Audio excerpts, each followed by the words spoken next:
preach one way and act another, have anybody specific in mind? What's that? That anyone specific you have in mind? Is that something you see on the No, you just see a lot of people, and you talk to parents a lot of times, and they'll say, hey, I get under the amusement, and they say, oh, some of the schools always say different things about you or say this, and we really spend our time talking about ourselves to the recruits. So, I just think there's a lot. I think that's not indicative of certain schools all the time. That's indicative of a lot of people in life, of how they live their lives on a daily basis. And we try to make sure our guys understand that you need to live your life a certain way, and that's the responsibility of the coaches in our program. And I think when all these young men and their parents see that we do demand that our guys go to class, we don't just talk about it, that we do demand that they work hard, that we will not settle for anything but their best, that we want to develop them beyond the football field. And then they come on campus and get to meet our players. They see we live it, and that's important to me. Defensive line class we've talked about for a while, 8 guys. Do you foresee all of them, number one, staying on the defensive line, or some of those guys can maybe move to maybe linebacker or anything like that? We'll see. One of the things we do right when everybody gets on campus, our first practice, we have the freshmen come out to their first practice, and we kind of do maybe a county fair is the way you best describe it. We kind of put them through drills, like multiple position drills, where everybody goes to a running back drill, everybody goes to a receiver drill. Everybody goes to a defensive back drills. And, I think what you get to see is a lot of guys that, have a special ability someplace that you thought maybe would be somewhere else. So when we do that with all those guys, we'll see when they get on campus. A lot physically can depend on them and their bodies. But right now we expect those guys to play defensive linemen for us. And obviously, there's 2 guys in our defensive line that enrolled early. One being a junior college player, and Danico Autry and Quay Evans being here early. They get the opportunity to go through spring ball, so they have the opportunity to be a little ahead of the other guys when they get here, just within the program. And, so that can make a lot of differences, too, for the guys on the field. Fair to say it's the strongest group, deepest group, obviously? It's the deepest group, and something that's really important to us,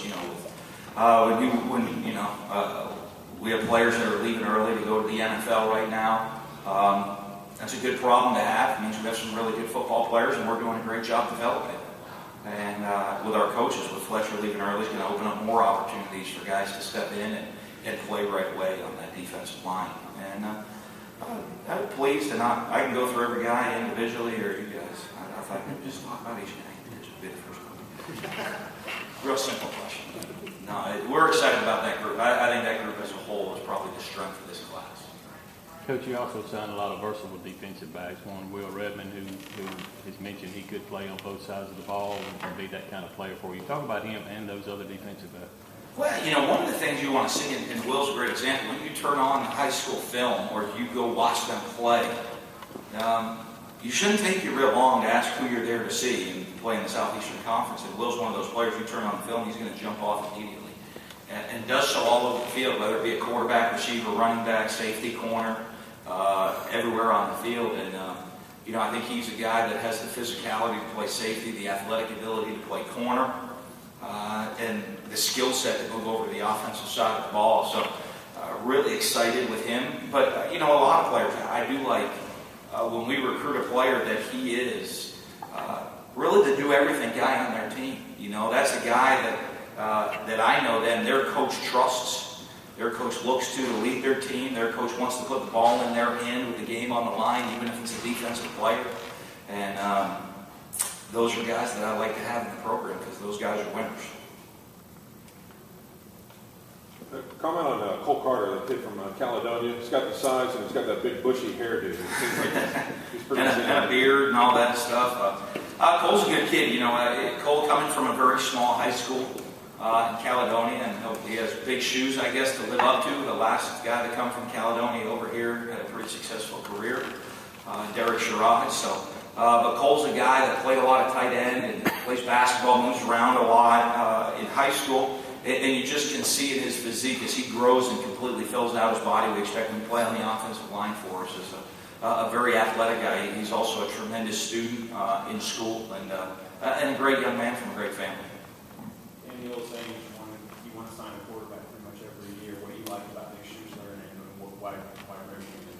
One of the things, and it's tricky because I'm very picky in quarterback, because what I look for in a quarterback, you can't see on film.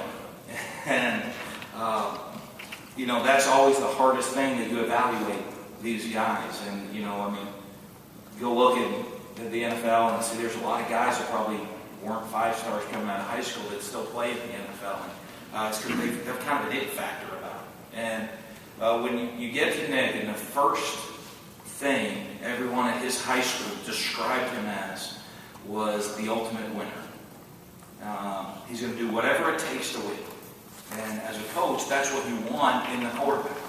If he has to throw the ball a bunch, he'll throw the ball a bunch. If he has to run it, he'll run it. If he has to lead and hand the ball off and manage the game, he'll manage the game.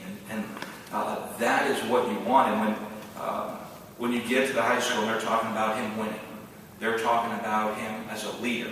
They're talking to him about all the kids on the team, how they respond to him. When they needed to make a play, he made the play. And I think he was named the Georgia Offensive Player of the Year.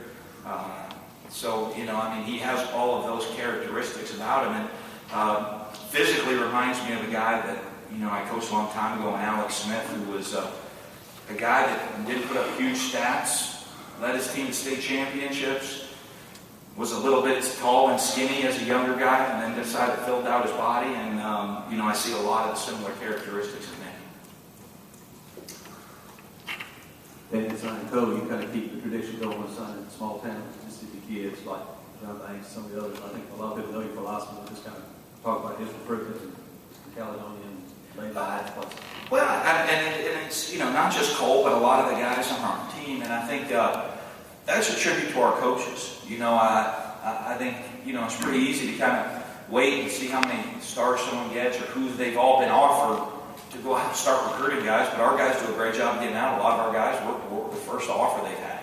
And, I trust our coaching staff. They do a great job of getting into every high school in Mississippi, having great relationships with the coaches here, and a great working relationship with the coaches that we trust what they tell us, and we know what we're looking for and the type of character and athlete and player we're looking for in this program. That you don't have to play at just the big schools to come play for us. We're going to get out and look at every single school in the state and evaluate the players at every single school in the state. And we've been very fortunate to get a bunch of good players that came from, Gus Wally, Darius Perkins, Xavier Grindle, Cole Carter. There's a lot of these guys that, and I'm sure more, I'm skipping a couple, that played at not the big high schools that you hear about or have big crowds every Friday night or their scores are on TV all the time. They're from smaller towns, and our coach did a great job getting out to go recruit.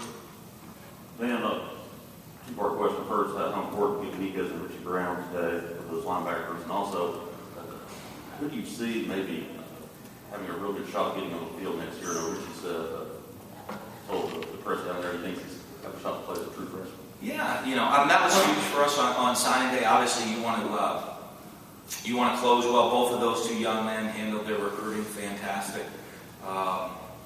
In how they did things and the process they went through and communications with us and other schools as well. And I think really doing things the right way. But when you look at this class, obviously the guys, anybody that enrolls early always has an opportunity to play. So the guys that got here early do. But Richie Brown's a guy that has the physical abilities. He's coming in as I think it was 230, a little over 230 pounds when he came up on his visit at 6'2", 230.